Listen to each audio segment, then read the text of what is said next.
Hey, here is a video of Daisy from last Thursday. So I did a button puzzle feeder, so I am in my head narrating this as I'm filming it. And now I'm not saying totally what I was not going to say. So this is a really cool thing where there's a ball that you can put treats in or breakfast or food in. You can see someone is very excited about this. So I'm going to fill it up with a mix of her treats and food that you've given me. And you can adjust the amount of things that pop out each rotation. So that's what I'm showing you right here, where we can adjust how much or how little. So then you stick it back in, put the top back on, and it locks into place essentially. Once the top is on, and you'll see me pull out the, like there's a little tray attached to it as I knock it out. Daisy was very excited about this.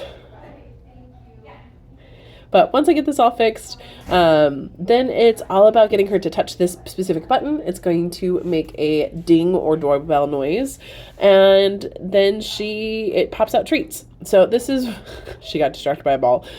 This is where we're working on touch or paw. It's also just a good cognitive game to get her thinking. Now, I did start her off in a sit to help her focus. So then I'm going to ask her for a touch. She touches it, and it helps if I actually turn it on for her. So once I get this all fixed, then you can see she gets distracted again by the ball. But then we got treats. So when she eats them all, I'm going to ask her for that touch again. You got to make sure all the treats are taken. I'm going to wiggle it to get her attention.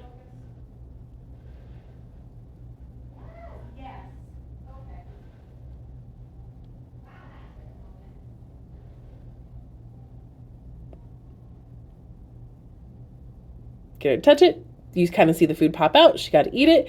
We're going to do it again. Touch it. And this kind of confusion, this like, but wait, where is everything? It's just about, this is the first time I've messed with her with this. I've never really worked with her on button training specifically. I've always done a touch, and she does that pretty well. But I also want to make this a positive game. Now, I think if I did this with Oakley, I would probably end up losing the whole feeder because he would just like try to eat everything all at once.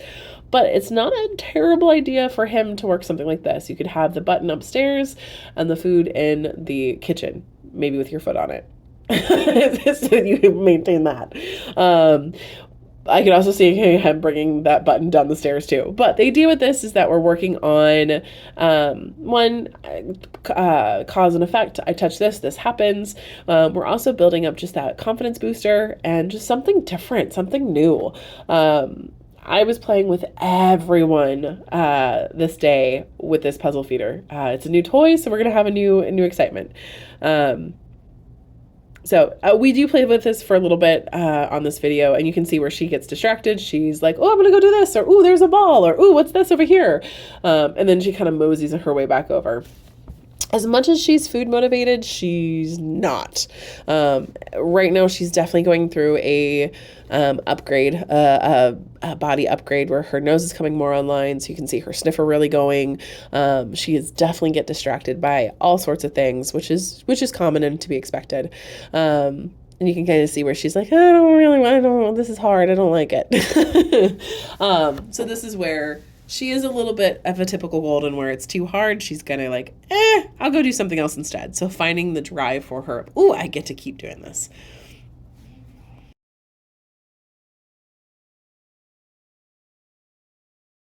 Now, here is where we did our skill drills. So I know we talked about her working on her downs and her stays. She gets a little lazy. You ask it and she's like, okay. Oh, okay, I guess I did it. Can I be done now? Can I get snuggles now? Can I not do this now? Like, you kind of see her like, I guess. So playing games like puppy push-ups, doing round robins, like skill. Woohoo! We get to do this big thing. Now after this, we did play fetch, which, as you know, she loves her ball time. So I try to intermix it with play and activity and then calm, and then play and activity and then calm. This is a day that I didn't really work on. We did do walking outside and with Maddie, but it was more of let's drill down on making sure that you understand everything that I'm asking. And she does. It's just building up her distractions and that practice. Now we're working on Leave It here.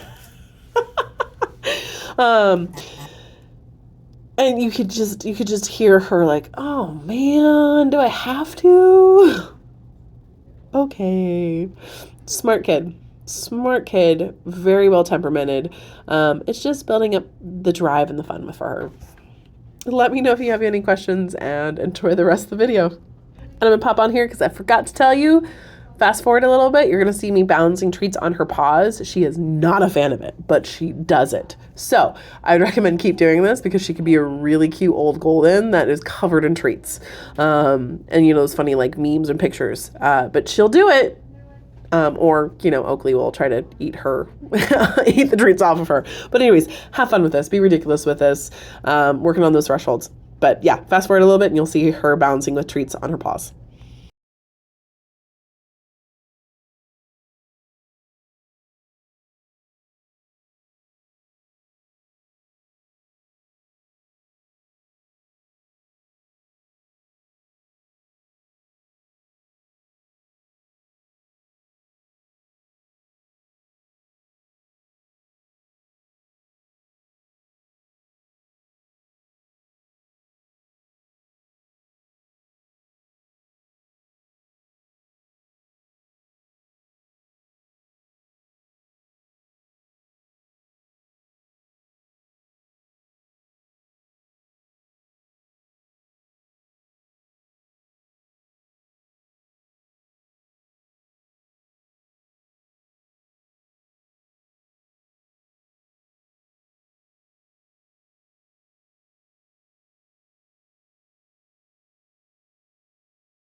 Ooh, I also forgot we're working on rollover right here.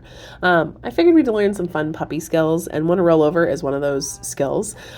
She'll like half it where I get her in a down, I get her in her hip shift, but she doesn't really like the idea of this. And this is where she's like, can I just love on you instead? I moved further back so you can actually see the video better, but essentially once you get her in a down, you can pick left or right and then practice both sides. So once she's down like a sphinx, shift one way or the other, you pick, and get her to where her hip shifts. So she is laying on her hip.